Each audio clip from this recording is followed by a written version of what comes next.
You haven't changed. No, I'm still the same. All right. Started with David. Okay. Mike, David Moore, Dallas Morning News.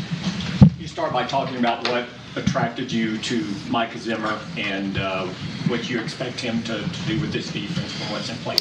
Well, I've always had such great respect for Mike. You know, we've competed against each other so many times over the years. I mean, even going back to New Orleans when Mike was coordinating here in Dallas, and obviously our time in the NFC North. So, really just going through the whole process, post, announcement of Dan getting the Washington job. We kind of had two buckets that we looked at as far as individuals that were tied to the existing defense, and then looking at former head coaches with something that, if you points to my history is a preference that I feel is very important. And then having a chance to sit down and talk to Mike, and and I'll let him talk about his time off and so forth. But I just think it's an incredible fit for us. Is that the other point, especially now that you're a play caller as well, the comfort you have with Mike having been a head coach before and just turning over that side to him? Definitely. I mean, I think there's just so many things that go on, even more so today than back in 06 when it's my head coaching career started, that you have to do. And I think if you are going to, there's only so many minutes, so many hours in a day. I know as a head coach you're responsible for everything, but the reality is you can't be everywhere. And so I think the importance of the leadership role on defense, outside of scheme, calling games, and coaching players, there's so much more that goes on as far as the assistant coaches, and I think it's important. And obviously Mike's experience and success that he's had at every level is, once again, just makes this a great fit. Zim, Clarence Hill, Fort Worth Star-Telegram. How does it feel to be back, and did you ever expect to come back? It feels outstanding. I mean, I got two grandkids, twins that my daughter has. I'm excited to be around a little bit more. I've always loved Dallas. I've always loved the Cowboys. I've had a chance, a lot of times, Mike and I were on a committee together, so we were able to kind of talk away from football. Back in the day, we were on the John Madden committee. And then, did I ever think I'd be back? I don't know. I always kind of hoped I would be. When my time was off, I'd had some phone calls of going places, and I wanted to be somewhere where I knew people and I trusted people. And so when this opportunity came up, I was excited because the relationship I had with Mike, and even the conversations that we've had since I've been here, telling stories about when we played up in Green Bay or they played in Minnesota, and then with Jerry and Steven and those things. But I've had such great respect. I actually told him the same thing. When I was in NFC North, he was the one I respected the most. They were the best team. They were the most well coached. Their teams played the right way, and so we tried to emulate a lot of those things, and so that we could hopefully compete against them. So they would never thought of retirement or anything like that after Minnesota? No, not really.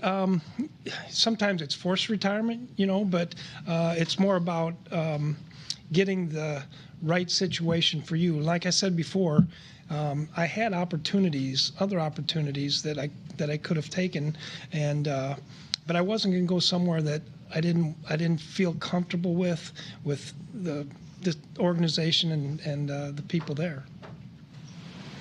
Mike, Todd Archer with ESPN. What do you think of the pieces that you have available to you here on this defense, and how can you make this defense better than what it's been? Yeah, well, hopefully I can. We're not trying to reinvent the wheel here. I mean, they've been pretty good.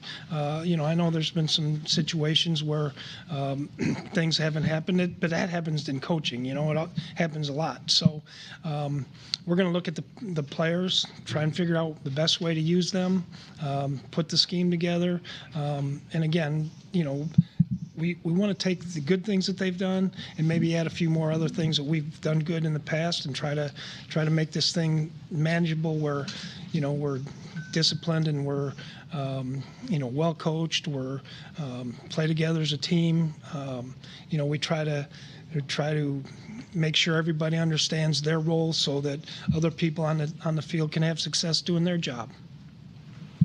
John. John Machota with The Athletic. Specifically, though, with Micah Parsons, what have you thought of him as a player, and does he kind of remind you of any other players you've worked with?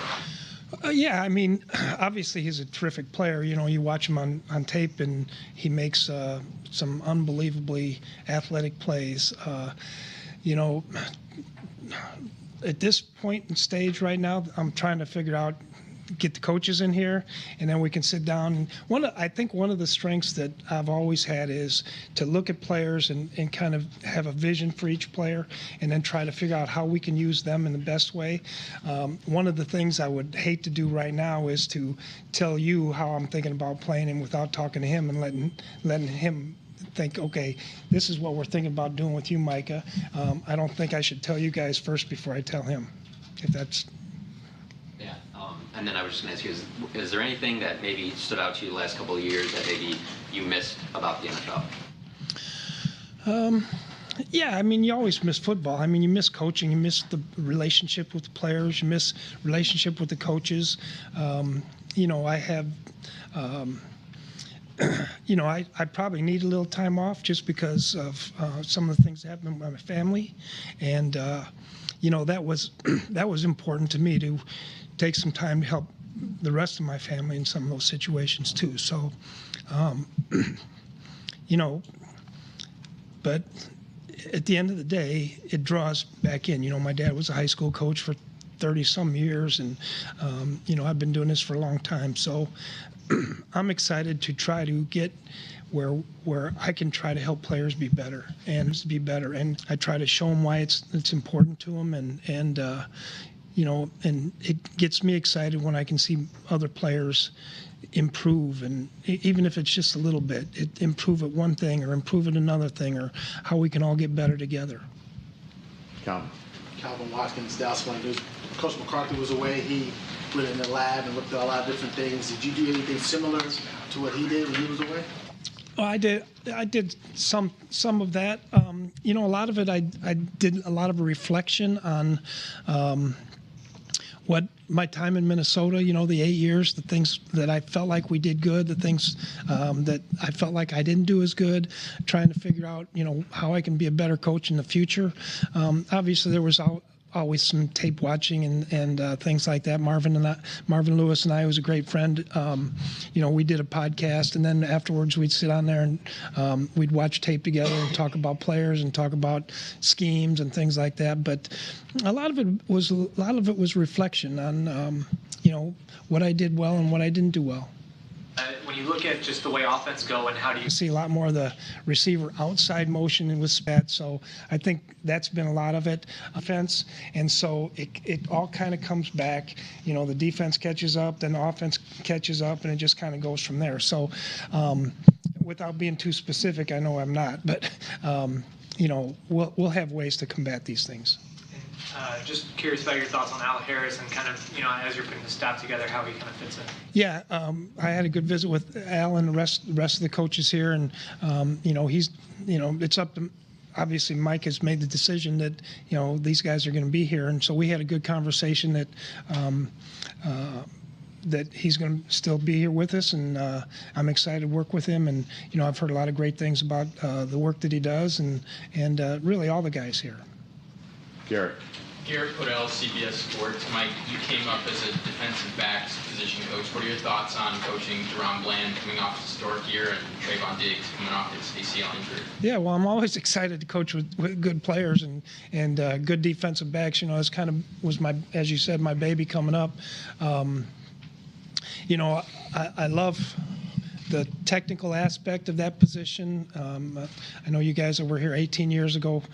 When I was, you probably saw some of that stuff when I was here. But you know, footwork, technique, hand placement, you know, getting out of the break, shoulder level, you know, all those things. And so, you know, those two guys. Obviously, I've never worked with them, so I don't know. I've only seen them on tape. But you know, hopefully, we can continue to get them better. I know, you know, obviously, I've watched some of those guys on tape. Yeah. Nick Harris, DallasCowboys.com. Are we gonna let Mike answer? You're doing a hell of a job. Keep it up. I'll leave you into this one, Mike. Talking about you're looking for the right opportunity to be able to come back to football, being able to link back up with McCarthy and the Joneses. What about those conversations last week and even into the weekend led you to believe that this is the right opportunity for you? Well, I knew right away it was the right opportunity. There was another club talking to me, and but this was where I wanted to come. And Mike and I had some great conversations on the phone. We had some great conversations, and since I've been here, and and I've always been comfortable with Stephen and Jerry. They've been outstanding to my family, ever since, when I was here way back when. And so there was never a question of whether or not I wanted to be here at all. I probably couldn't think of the 32 teams more than one that I really wanted to be at. And then, Mike, what are some memories you have from the NFC North days? Is there anything that was talked about last week in passing as kind of a fun memory? Oh, yeah. I mean, you remember plays and games, but, I think if you would ask anybody during my time in Green Bay, Aaron Rodgers, the whole staff and so forth, Mike was always the toughest to play against. And I think anytime the division games are the hardest, clearly, but they're always extra tough against Mike, particularly, just the way he would lay out the defense, the change-up calls, and, a lot of things in football. Everybody has a menu of things you look at, but, he has a great fastball, great curveball, and a sweet change-up. So that's the way I look at it. Jeff Colton with Fox 4. Mike, welcome back. Two questions for you. You spent some time at the college level the last 2 years. Can you talk about your connection with Dion and what your style is for connecting with young players today? Yeah, well, first thing is that, Dion and I connected here many years ago. I didn't know him at all. The first time I met him, he basically had an entourage with him, and, the change and all the stuff. And we've become unbelievably great friends. I haven't spent as much time at Jackson State in Colorado as people think. Quite honestly, I was at Jackson State 2 days, and I have never been to Colorado. But we talk on the phone a lot. He asked me a lot of questions about coaching and coaches and coaching and different things. But, so, and as far as the second question, there's a reputation out there that I'm a jerk or something like that, which, hey, it is what it is, I guess. But since it was announced that I was going to be here, I've heard from so many players that played for me. Players here, not just defensive backs, but linebackers and defensive linemen, texted me and said how happy they are for me. And I think if I was such a jerk, I wouldn't be hearing from those guys. And secondly, you were part of the last... I thought that was two questions. It's supposed to be one. One more quick one. You were part of the last Super Bowl title here. What are your favorite memories from that and appreciation for what that meant?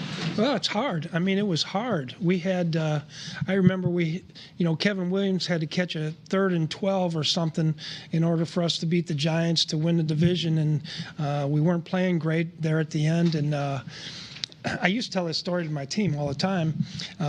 We go out there and we go out to Arizona. I think we play Arizona, and we're flying out there, and San Francisco gets beat the day before, and the mood of the team just completely changed. And we got Arizona because we knew if we won, we were gonna have home field advantage. We go out there and we beat the dog out of them, and from there it was nice and easy the rest of the way. But, I was a little worried when Pittsburgh onside kicked there a little bit and I think it was the start of the second half and got it. But, that's so much about the mentality of football teams, of just how you're thinking. But, I'm not sure we would have won the Super Bowl then that year if those kind of things didn't happen toward the end of the year. And, obviously it's a great feeling when you win. And, Mike's won it too, so he can talk about that.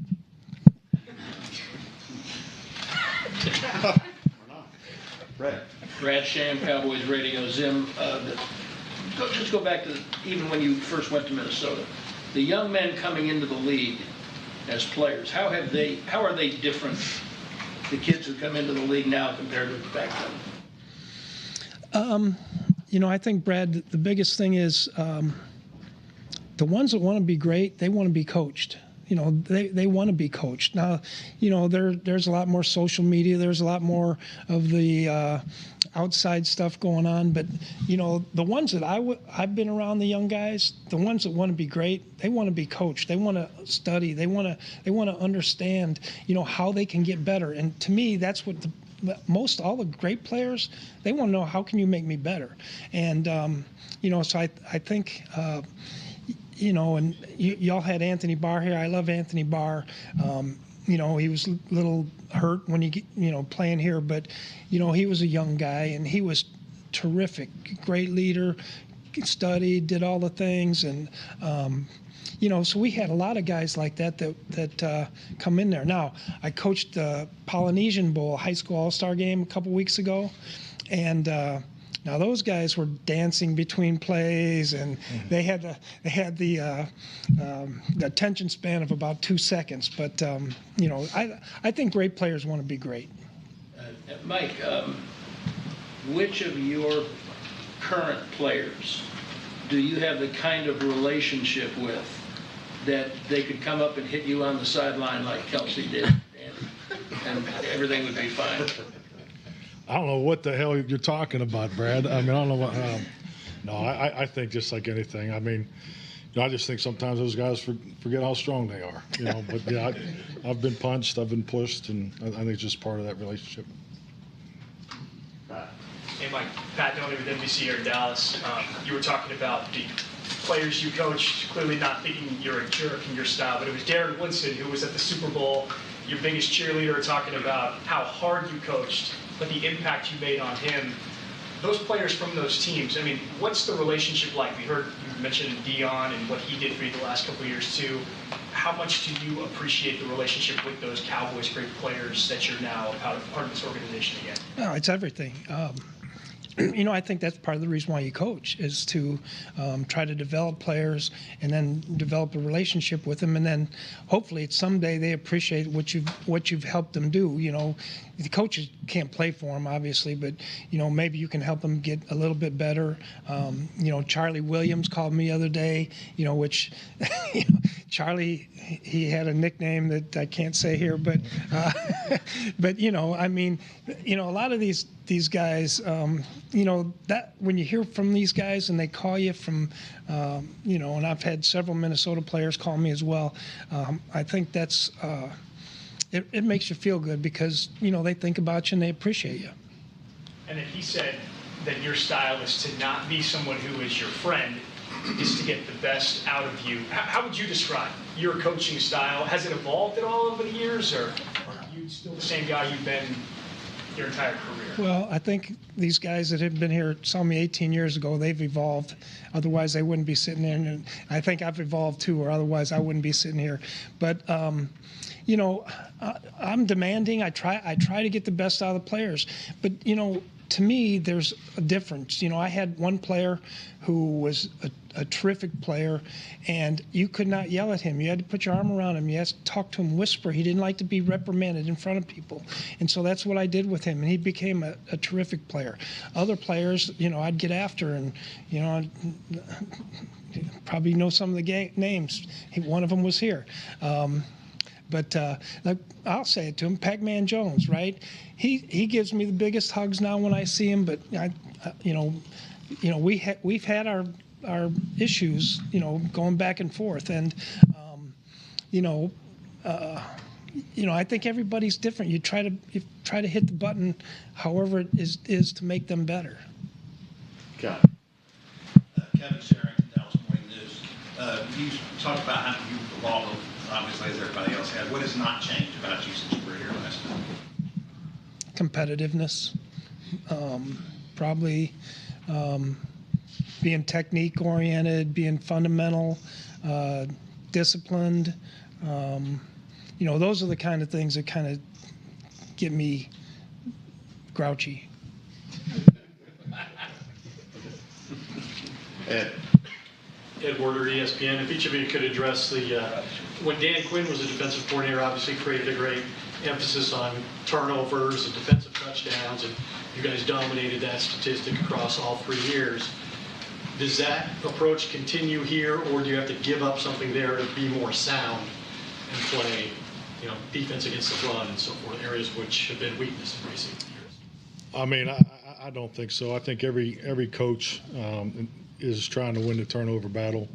I know that's been, my personal history as an assistant and as a head coach. So how you train it, I think it's like everything in this game. Mike's talked a lot about technique and fundamentals, and your ROI usually speaks to the energy and what you put into it. But with that, it's also we're aware of the discipline things that we need to be better at. But I don't think that takes away from our ability to take care of the football and take the ball away.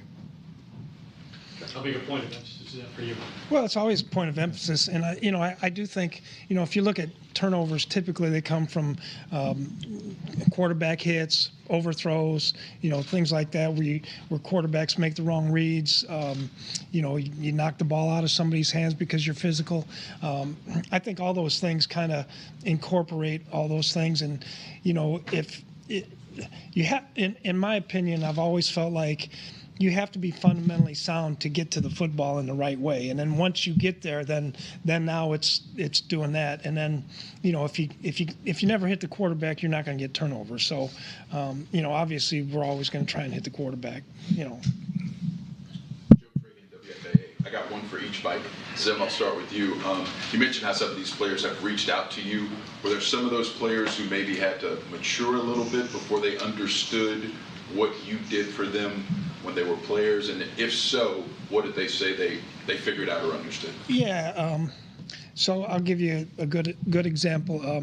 Xavier Rhodes called me probably 5 months ago, and I was on his rear end every day about being disciplined, getting in the right footwork, all this stuff. He became a terrific player, and he called me and he just said, "Coach, I know how hard you were on me, but I appreciate what you've done for me and the family and the things like that." And I mean, you hear that, there's a, I probably was too hard on a lot of players, but I've heard it several times, and so I think that's it makes you feel good that they understand that you're just trying to help them. You're not just out to be a mean guy or something like that. So. And then Mike, for you, Jerry talked about being all in. Can you give us your description of what being all in would mean for this organization? For the organization? Yeah. I'm just trying to get coaching staff hired right now.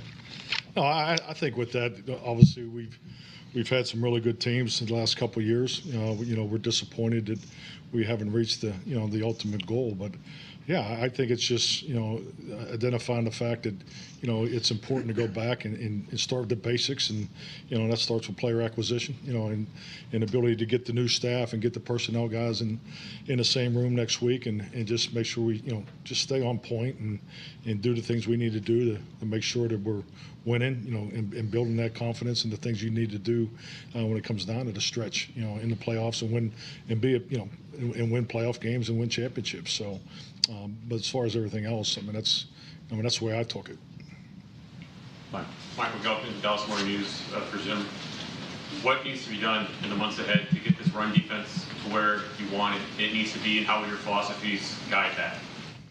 Well, we got to get the staff together first, and then we got to go through the film. We got I hate saying process all the time, but there's a process about getting first off, we got to get all the coaches on the same page. We got to speak the same language so the players can speak the same language. So when they come off the field, they speak the same language to me, and because they say, "Oh, this guy did this or that guy did that," and I don't understand what they're saying. So we got to get the communication down first, the techniques down second. We got to make sure that we figure out where the personnel is and put them in the right place, and then get them coached up and let them go. It's too early. I've been here a day and a half now, so it's too early to know a lot of the things that we have to do. But that's kind of the routine that we're going to go through here. Christy Scales, 105.3 The Fan, Cowboys Radio. Hi, Christy. How much of the appeal of this opportunity coming back as coordinator is the fact that you do get to just concentrate on the defense and your thing and not all of those responsibilities that Mike was talking about before as head coach? Yeah, I think that's some of it, but it was about it's about the opportunity to work with Mike and the opportunity to be here with the Cowboys and the organization. Like I said, Jerry's been great. Steven's a great friend, but the lure was really the football team and Mike, and so I think that was the most important thing. The one good thing about it is I don't have to do these media press conferences every single day anymore, so which is okay with me. He wanted to do it by himself, so I think he's pulling your leg a little bit here. Mike, Joe Witt was with you for a long time. Was that a difficult conversation to have, to say that he was not going to be the guy here before he moved on to Washington, or how did that all play out? Well, I think the biggest thing is, there's a lot of things that went into, this hiring process, just like any process too. There's a timeline. Obviously Dan was the last guy hired in the cycle. So, and then with that, we wanted to go through a thorough process, and in the timing and the opportunity, frankly, knowing Joe and Erica for the amount of time that I have known them and had a lot of great years together, I think he has a great opportunity in Washington. So, but we wanted to go through a thorough process, and that led us to hiring Mike. And to fill out the rest of the staff, how long do you guys anticipate that being able to go with a lot of jobs being filled already and people available? Yeah, no, that's a great question. Obviously it's just like any process. There's a lot of phone calls, a lot of conversation. So we're going to be diligent and make sure we're thorough in this process too. So I don't have a timeline, Todd. This is for both of you, different questions. Mike, back on the topic of whether or not Zim's a jerk. You were. Gee, be subtle, would you? In putting together a staff, people always talk about putting together a team, but in putting together a staff, how important is it for everyone to have this shared vision, but you want different personalities because players react to people differently, and you want to have them be able to go to different people for different things? Well, Mike brings so much to the table, and I think the fact that he's older than me was probably number one in my book. No, and I think too, I think as a coach, and I think you have to establish this at a young age, and because being fortunate to be in the NFL, and I know Mike has seen this too, because we've had some conversations about it. Is the players are different. Society's different. We both have children. He has grandchildren. I have teenagers. So. But I think as a coach, you clearly got to decide, is it most important to be loved or respected? And I've always taken the approach that it is important to be respected, before love. And I think the love comes later, because, I've found that in my career that, guys probably really don't appreciate you until after the fact more. And that's fine. That's life. But we're all here to win a championship, do a job, and so forth and so forth. So, but I forgot what your question was. No, just the different personalities and just being able so. I think I was trying to give you a filibuster. Mike needed a break. He's kicking me under the table here. But I was just going to say amen to what you just said. I thought it was great. Yeah. No, personalities are very important. And I do think, with his experience, the way he came into the league, his father being a high school coach, those things all very appealing to me. His work ethic, and having a mutual friend in Marvin Lewis, and just the people that you really trust in this business, having personal experience. I think Mike might. I don't know if I've called many games against another coordinator in my time in the league too. So all that's important. But the next part is make sure they fit with him in the defensive room, and we still have a couple things on offense too. So you're always looking to do that. But I think it's very important that you choose respect over love. It's nice to be loved all the time, but at the end of the day, it's respect has to be first. We have one rule in our football operations, and that's no disrespect, and that covers everything. Be on time. Talk to people the way you want to be talked to, treat others the way you want to be treated. So, and that's just something I've always tried to live by, especially as a coach. And Mike, you were saying earlier too about you're not going to reinvent the wheel, understanding the staff not set yet. You have all the personnel meetings, but in general, do you have an idea of kind of what percentage makes sense to incorporate and change going into this off season, or is that to be determined? Well, I mean, we have, I don't know about percentage, but Mike and I have talked about things he'd like to see a little bit different. And, I've talked to him about things that we've done in the past. And so I think once we kind of iron things out, at the end of the day, honestly, David, it's about what can the players do? We can be the smartest guys in the world, but if the players can't do what we're asking them to do, then we're not very smart. So I've always felt like, ideas are great and all that, but okay, what can they do? What can they do, and how proficiently can they do it? Thanks for calling me a jerk, by the way. I'll get him back. I'm not gonna be confused with the Mike and Mike. You're Zimmer in this one. But you were here when the Cowboys last won a title, and obviously you talked about coming back, relationship with Mike and being comfortable with Jerry and Steven. How much is winning again and winning that Super Bowl again the reason why you're back? There's no other reason. I mean, my grandkids are fine and all that, but I can see them anytime. But I didn't come here to do all the work that we need to do if we're not trying to win a championship. And that won 12 games in 3 straight years. They're on the cusp.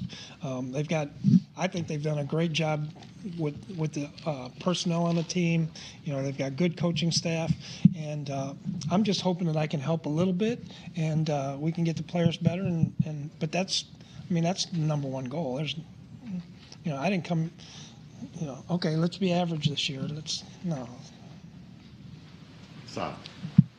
Mike, speaking of the players and stuff, just as a defensive coordinator, how important is it for you as you go into free agency and the draft to have the say in the kind of players that you want to have your imprint on the defense and what kind of style you want to play? The one great thing about here, even when I was here a long time ago and talking to Mike how it is here, the coaches have a lot of input, and so you can give, we can communicate with Jerry about the things that we're looking for. Can you always get him? No, but it's important. Can we get this player a little bit better? Can we get this player a little bit better? And so it's nice to have the every pick that you want, but it doesn't work that way. There's offensive guys that have to get picked, and there's defensive guys and guys that aren't in the draft. So we just try to put together the best team we possibly can.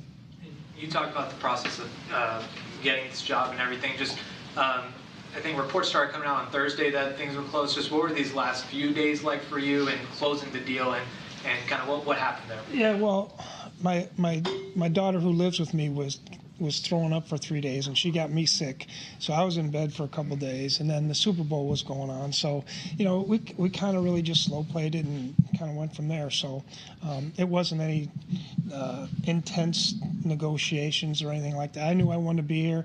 I knew they wanted me to be here, and I was told by somebody calling for a job. It really was. Yeah, it really was.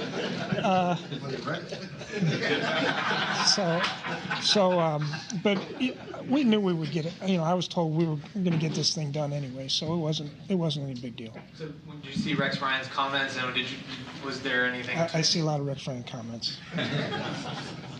Jeff. Jessica Mars, DallasCowboys.com. Welcome back, Mike. Thank you. I'm curious to how much of the Cowboys you saw last season specifically, and what jumps out for you now that you get to work with that excites you.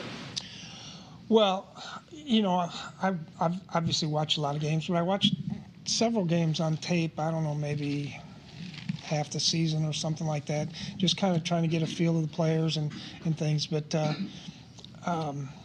Obviously offense is best in the NFL, which I'm not sure I ever had that before. So keep that up, would you? And then defensively, I got some terrific players. I watched a lot of these guys, and and you watch the excitement. The fans in Dallas. I know they live and die with the Cowboys, but everybody loves the Dallas Cowboys, these fans, and that's part of the draw too, is to be excited about having such outstanding, loyal fans that live and die with you every Sunday. All righty. Thank you all. All right, thank you.